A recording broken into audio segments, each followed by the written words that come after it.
দামাগড়িয়া কয়লা খনিতে অবৈধ খননের চেষ্টা রুখল বিসিসিএল কর্তৃপক্ষ। আসানসোলের কুলটির বিসিসিএল এর দামাগড়িয়া কয়লা খনি চত্বরে 7টি অবৈধ রাট-হোল ভরাট করা হলো। শুক্রবার বিসিসিএল কর্তৃপক্ষ এবং সিআইএসএফ যৌথভাবে এবং কুলটির চৌরঙ্গি ফাঁড়ির পুলিশের সহযোগিতায় এই রাট-হোলগুলো ভরাট করে। দামাগড়িয়ার প্রজেক্ট অফিসার ধর্মেন্দ্র তিওয়ারি জানান, দামাগড়িয়া কয়লা খনির আশেপাশে অবৈধ খননের জন্য চেষ্টা করা হয়েছিল। খবর পেয়ে সেগুলি ভরাট করে দেওয়া হয়েছে।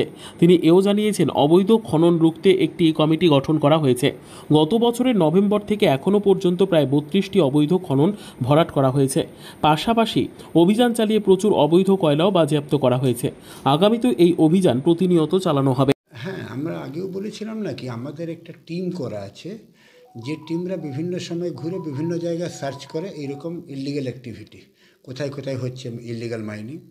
তো আমরা 4-5টা র্যাট হোল ট্রেস করতে পেরেছিলাম। তো আজকে সকালে পুলিশের সঙ্গে কথা হলো, পুলিশ পূর্ণ সহযোগিতা করলো। পুলিশ সিআইএসএফ নিয়ে আমরা ওইটা আজকে ভরিয়ে দিচ্ছি।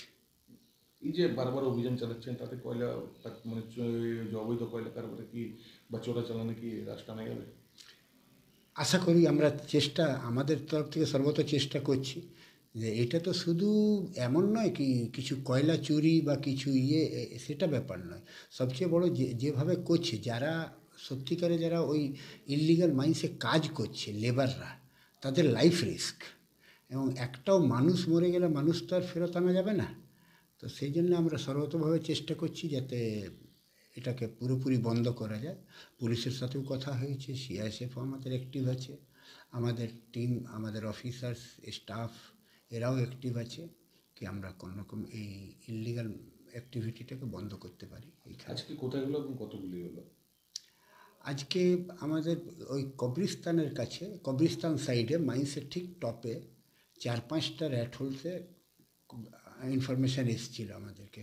তো আমরা মেশিন পাঠিয়েছি, ওইখানে গিয়ে ওরা খবর পেলো কি আরও বেশি আছে, 6-7টা আছে। কতগুলি করা হবে?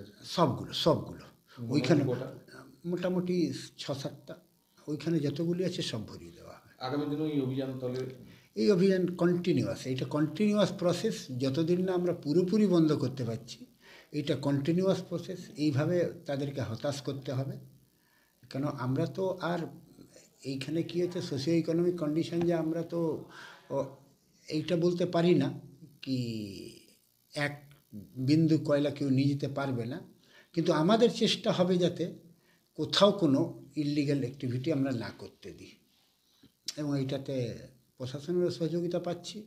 তো যখন সহযোগিতা পাচ্ছি তো আমাদের অসুবিধা কোথায়? আপনার নাম? আমার ধর্মেন্দ্র তিওয়ারি, প্রজেক্ট অফিসার, দামাগড়িয়া।